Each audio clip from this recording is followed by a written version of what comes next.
When life throws you a curveball, how are you going to handle adversity? Welcome to the Fearless Mindset Podcast, where you're about to go on a journey as I interview security, business, and entertainment leaders on what it takes to stay fearless. I'm your host, Mark Ludlow, and enjoy today's episode. Welcome to the Fearless Mindset Podcast, and today we're changing it up. We're going into the 2026 year, and as you guys all know, the world has flipped upside down. And it's gone crazy, but to be expected. The world's always been crazy. We just have social media in our hands, in our phones 24/7. So we see it more. So we've got a new guest, has not been on the show. He's actually from Washington, D.C., served in the Army for 22 years, Airborne Ranger, correct? Absolutely. And served our country. So thanks for your service. And served in Department of Affairs, looks like this U.S. Department of State, and he's done some cool stuff. I was just on LinkedIn the other day, and I was like, everybody's thinking about, okay, what's happening in Venezuela, what's going on over there, and I do security, so I kind of need to know, like to know what's going on in case the client asks me what we should do. So naturally, you have to stay informed in geopolitical affairs. So that's kind of what I do on the side. It's kind of, we also call that intelligence in our space. And Eddie had some great stuff on LinkedIn. I'm like, holy smokes, that makes perfect sense. I'm like, never thought about that. And he just broke down what his thoughts are in Venezuela. It's a chess match, and we'll do a deep dive into that. Anyway, Eddie, welcome to the show. Mark, it's a pleasure to be here. Yep, you got all that right. 22 years Army. Most of that time is in special operations, dealing, helping and supporting, folks, Green Berets that are in the business of unconventional warfare, which means a lot of preparation, a lot of intelligence gathering, a lot of networking. I've kind of taken that experience up to Capitol Hill and do the same with the leaders and the staffers that operate within our government. And I try to provide value to clients by doing so. Well, congratulations on the move of owning your own company. And that's not an easy thing to do. Well, it kind of got forced on me. Did it? It just in the way that things played out. So I retired in the military after 22 years in 2022. Ran for office. So I jumped in the political sphere. I came from Capitol Hill working for the Army as a congressional liaison. Running 74 congressional office, essentially the point of contact for 74 congressional offices, got me inundated with the kind of the policy aspect, worked for a member of the House Armed Services Committee for a year. And so I tried to take that political experience into the political arena. It didn't turn out the way I wanted it to, but jumped back into where I fit, I think, better, which is in the policy area. Started doing congressional affairs for the Secretary of Defense, Research and Engineering. Moved over to the Department of State. 2025 came along, new administration. The Department of State is, changing a whole lot. And I took that opportunity to step aside and take advantage of what I see as a lot of opportunity with this new administration and doing things on behalf of our troops, our sailors, our defense industrial base, and helping clients, navigate the new complexity of a new administration. Absolutely. Boy, things have changed in the last years. Like, whoa, wow. I was watching the whole thing on TV going, I first saw it on X. I mean, social media is where I'm getting most of my information. I saw the X. I'm like, oh, what's going on here? I'm thinking to myself, I'm seeing helicopters going, across the sky in Venezuela. I'm like, this has got to be AI. First thing I thought of, this is AI. I'm like, we're not going in there. No way. And I'm like, holy crap, we are in there. I was like, whoa. And that just like, okay. And it's crazy to me that I get that information off X before anybody else. And then all of a sudden, about a half hour, it was like a delay. And all of a sudden Fox started hitting, CNN started picking it up. I'm like, okay. We're not playing. No, we're living in a brave new world. And there are, cell phone and camera devices everywhere. So, you can't get away with anything. The people on the ground are going to see it. They're going to post it faster than, traditional news outlets are going to be able to. And specific, if you're talking about Venezuela, I've received a whole lot of inquiries since then, because like back in October, I just wrote most of my outlet is LinkedIn because it's more professionally focused. Absolutely. Right. But just on President Trump's, my view, and based on my experience up here of what President Trump's agenda is with the Western Hemisphere, it seems like a surprise if you haven't really been listening to him. And since day one, since January of 2025, he had been talking about a couple of things. One, Greenland was one of the first things he discussed. Second, there was a lot of joking and rhetoric around Canada as our 51st state. And that went on for quite a bit. He also talked about the Panama Canal and how he was going to take back control of the Panama Canal away from the Chinese that operated. Right. So from the very beginning, focused on the Western Hemisphere, which got me thinking. And then you see what actions take place. Marco Rubio brought in as the Secretary of State. Marco Rubio, from his early years at the state legislature, has been really adamant about fixing Latin America. Cuban descent. His parents were Cuban, escapees. It was raised under the assumption that the Castros are bad, and at some point we are going to need to reclaim control of Cuba. Right, that's kind of been his life story. He was, of all people, was brought in as Secretary of State, and immediately when the Ukraine conflict is still ongoing, when the Gaza-Israeli conflict is still ongoing, Marco Rubio has spent most of his time in Latin America. That should have told us something. Now we have Western Hemisphere commands within the United States Army. It's obvious that the president, to me anyway, that the president has a vested interest in controlling everything in this Western Hemisphere, from Greenland all the way down to Argentina, and that includes the Caribbean. And Venezuela was just, I think, the first domino of what they plan to be multiple dominoes that fall over the next few years during his administration. So we'll see how it plays out.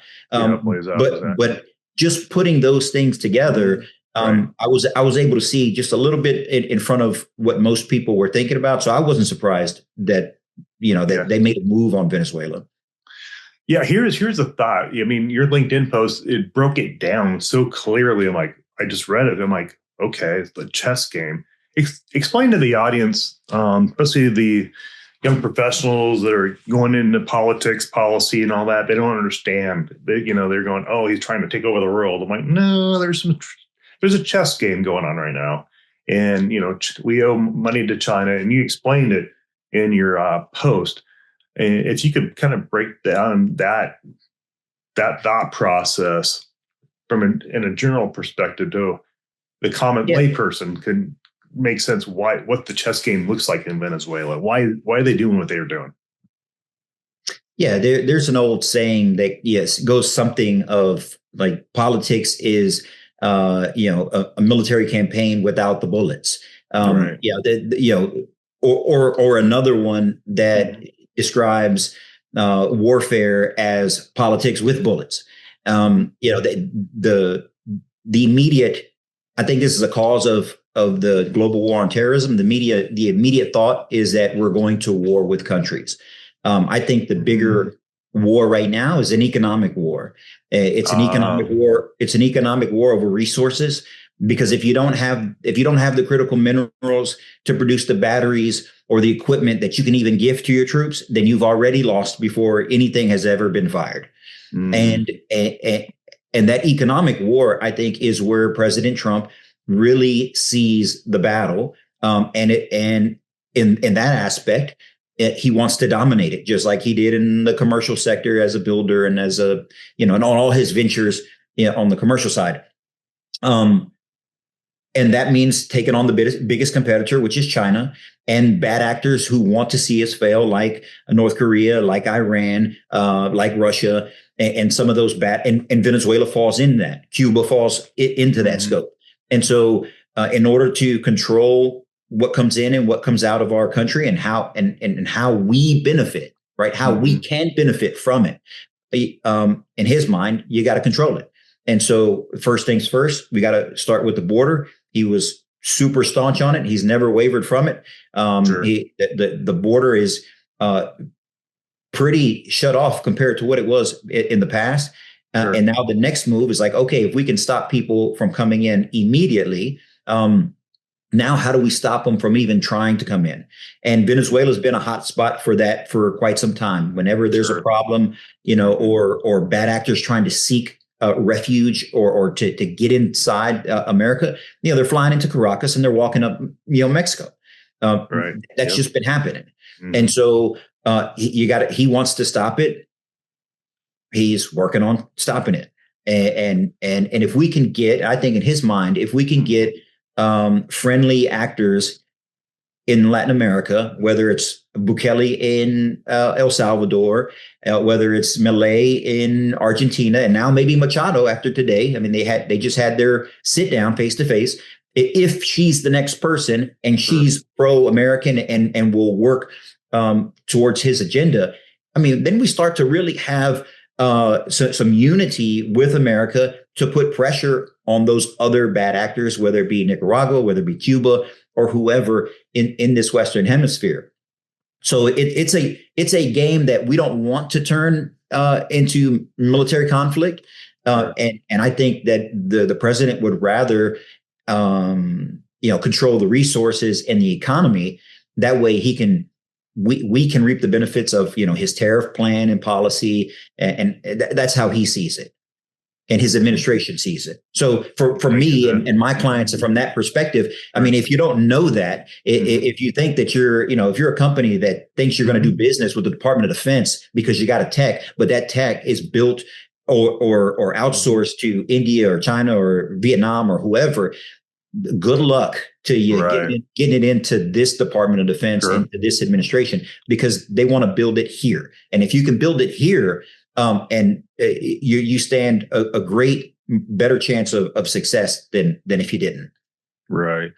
Now, in my mind, I'm thinking, the cartel, they're playing the long game. I heard an interview done by, a very well-known reporter. She used to be on Fox. I can't remember her name, but she talked to some cartel leaders, said, "Oh, we'll just wait 3 years, and then the new administration will come in, and this whole thing will be gone, and we'll be back to business."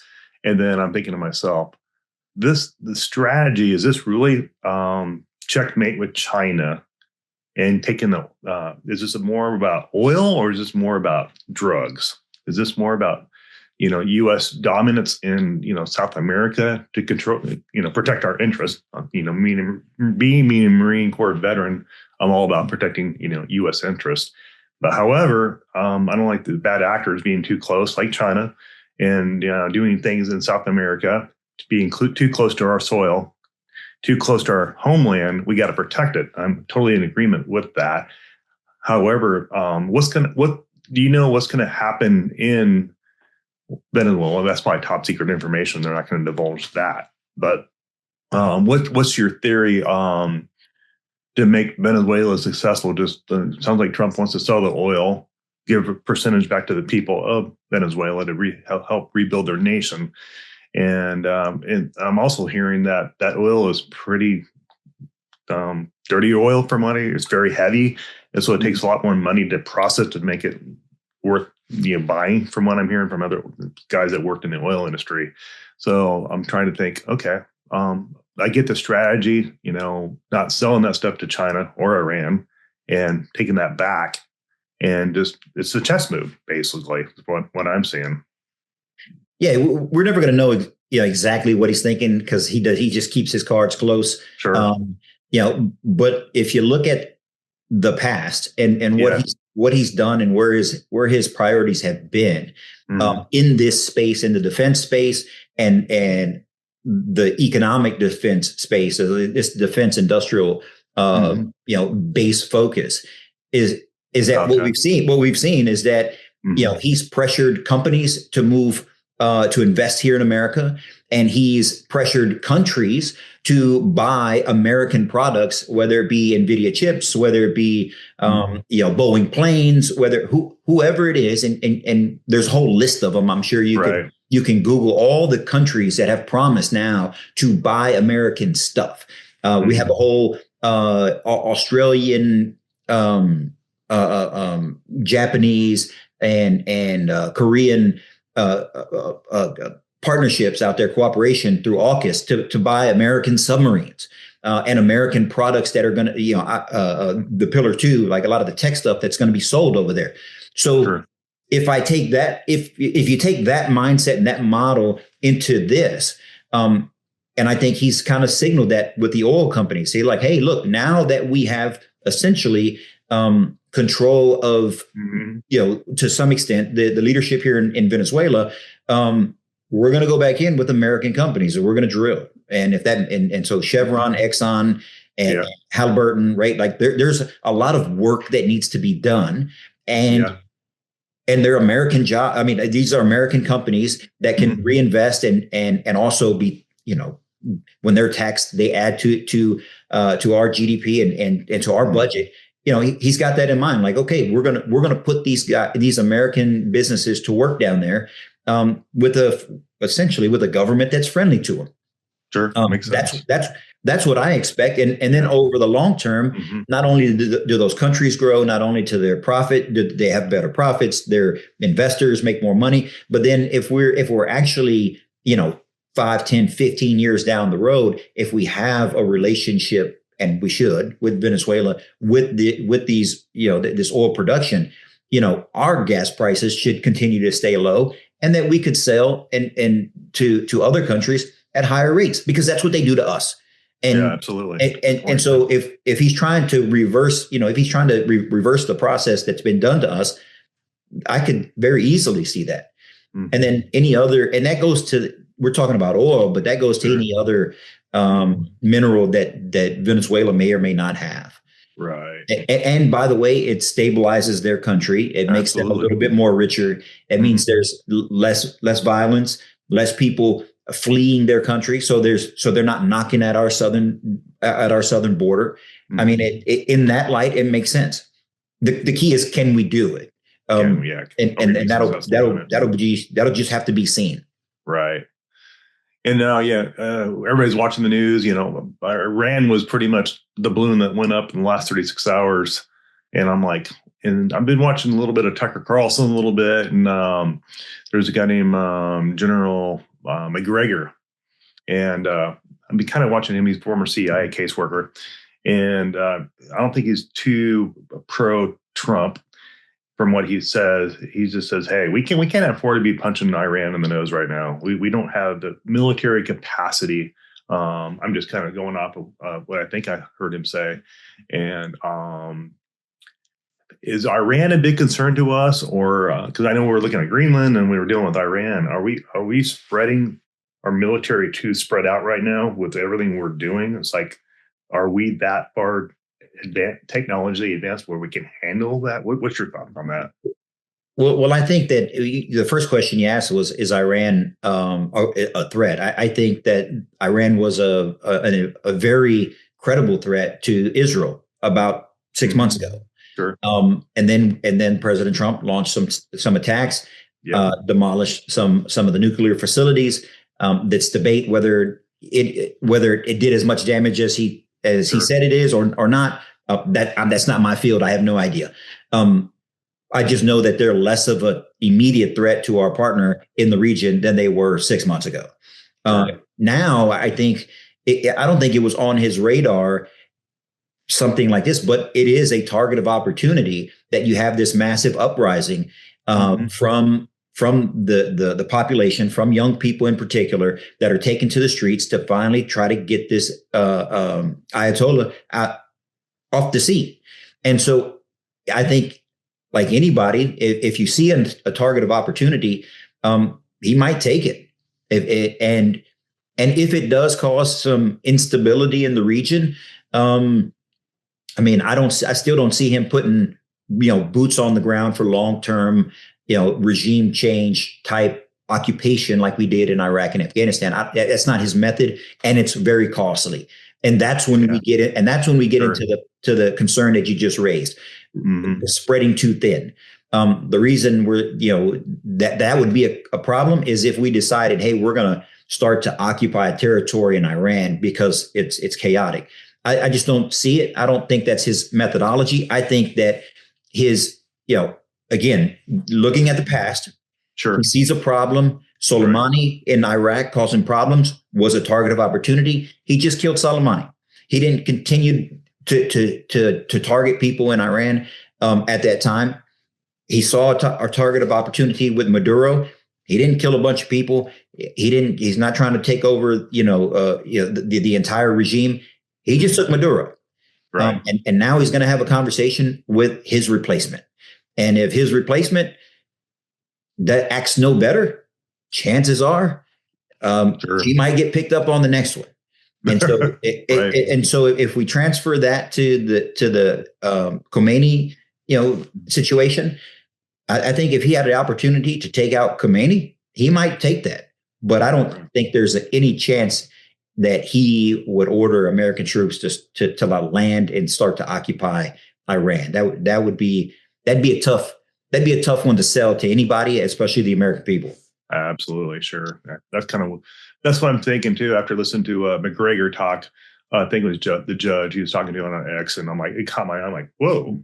It just has a different perspective, on nation building, and I don't think Trump into wanting to do nation building. It's just it's not cost effective. Again, his message has been an economic message. He never really mentions the problems with Iraq with the strategy of stuff. What he tends to say is we wasted a bunch of money and we didn't do anything. And that's where his focus is. And I think that in this conversation, it'd be the same. Why would we stay there? What I really need is someone to stop sending IRGC operatives into Venezuela and up through Mexico to try to infiltrate our country. And so good point. And this guy who's got his thumb, who's had his thumb on Iran for decades, if we can take him out, well, then let's take him out. But we're not going to stick around to play favorites after that. Sure. Once they figure out who's going to be the next guy in charge, we're going to have a conversation. Right. And if they act no better than the last one, I think you're next. Right. I mean, it's kind of shotgun diplomacy. Yeah, true. Making them offer he can't refuse. Either you get on board with what we're trying to do here and stop trying to always launching missiles into Israel and funding these terrorist organizations and these Shia militias that are causing problems in the region, or you wake up to a drone strike. Exactly. Yeah, I mean, warfare has changed so much. I mean, look at Ukraine and Russia. It's all drone-based warfare now. I'm watching some stuff on YouTube. I'm like, holy cow, this is insane. And they're losing 1,000 people a day is kind of what the numbers we're looking at. I'm like, that's a lot of bodies. And then I'm starting to see some I think they said Somali soldiers now representing Russia. So he's bringing them in from Africa, and I know they had some Koreans in there for a little bit from North Korea. I'm like, wow. What's your how's that looking? Are they able to get some peace discussions, or is it just more of a chess game between Putin and Europe right now? I don't even think Putin gives any respect to the guy over there in Ukraine. Yeah, I mean, I think at the end of the day, Vladimir Putin has an ideology of rebuilding the might of the Soviet Union, the Russian Empire. Sure. That's again, past being looking backwards to try to predict the future. That's kind of his thing. But can he realistically achieve those goals? He probably knows he can't because he's having a problem with just Ukraine.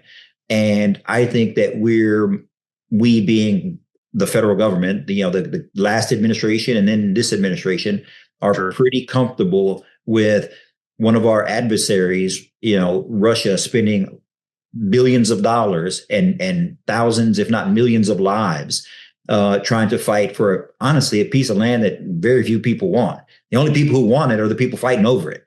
And that's it. And so if we can support Ukraine as these other bad actors have supported our enemies to keep us in the Middle East forever, spending trillions of dollars over time, wasting and driving, political a division within our country over these issues. Well, then, and if they wanted to take on that task, well, let's let's keep at it. And so I don't see a rush from this administration to really like find a no kidding solution. They've tried, but they don't trust Putin and the Russians. And then what Putin and the Russians want, Ukraine doesn't want to give up, and Europe doesn't want to give up. And so we continue. And that's what it seems like to me. It's just like ongoing, taking pops here and there, across the bow, across the border. I don't think it's going to end. It's just I listened to I think it was Tucker last night, and just kind of get his point of view. And I'm like, should we be dealing with Ukraine? I mean, the American people are like, well, that war's still going on, and Trump promised on the campaign trail that the minute he gets in office, that war was shut down. Well, things change. You don't have all control of all people, and then there's a lot of people that think that Trump is still a puppet of Putin. I'm like, what? Where's that logic from? Yeah, I try to focus my my analysis and my recommendations to the people that I represent with as straight line as I can, and say, okay, if this is where the administration wants to go, I don't care if you agree with it or not. I don't agree with it or not. Here's where we can try to realistically position ourselves to take advantage of that. And the Ukraine conflict is still ongoing. And since then, there have been and there continue to be a lot of defense companies and technologies that are brand new, that are quite literally being tested on the fly, in real time, in real life, in war. And we're able to see our industrial base, here in America, has been able to try new things that we just haven't had. And that might sound like a callous thing to be considering, because there are people dying. Sure, absolutely. But again, from my perspective and my position and the people I represent, like, I have to look at that and say, okay, if this continues to go on, what are the lessons we can learn? And the drone lesson is the lesson so far that we have learned, is that a small amount of money to create a bunch of easily manufacturable disposable drones can inflict significant damage on a world superpower like Russia. Tens of billions of dollars in damage, and carrier damage, and submarine damage, and base damage with $200, $300 drones. And we have taken that lesson. This administration has taken that lesson and has signaled to the entire industrial base that we are going to spend a ton of money on what they call drone dominance. And we're going to start a domestic manufacturing capability so that we can mass produce, over the long term, a million drones a year, which we can't right now. But in the next 3 to 4 years, if we're able to boost that capacity, imagine how many Americans are working. Imagine how the economy grows. Imagine how strong our defense systems and our offensive defense systems, become. So it's a new world that we're living in. In 5 years from now, once all these things come to fruition, and it all comes from this conflict with Ukraine and the success that Ukrainians have had with these type of technologies. Yeah, I can see the military industrial complex exploding. Just, the European nations are relying on us because they don't have the equipment or the whereabouts to even create this type of technology. They don't have the manpower, the workforce. They're small countries. And, I think, go ahead. I was going to say, and the president just, voiced his support for a 50% raise in defense spending. So from roughly $1 trillion this year, FY26, to what he wants as $1.5 trillion in 2027, fiscal year 2027. So if that is the case, and Congress gets on board with that, and that's to be determined, that's a massive increase. That's a massive influx of money. And at the same time, though, there's a lot of stuff that needs to be done, and we don't control minerals. We don't control batteries. We don't control a lot of the supply chains. And that's why the like that Western Hemisphere policy matters, because there are resources up and down this hemisphere that we can insulate ourselves away from, China having access to, but we got to do it. And he seems to be pretty steadfast. And right now, all the conversation is about Greenland, and that's why.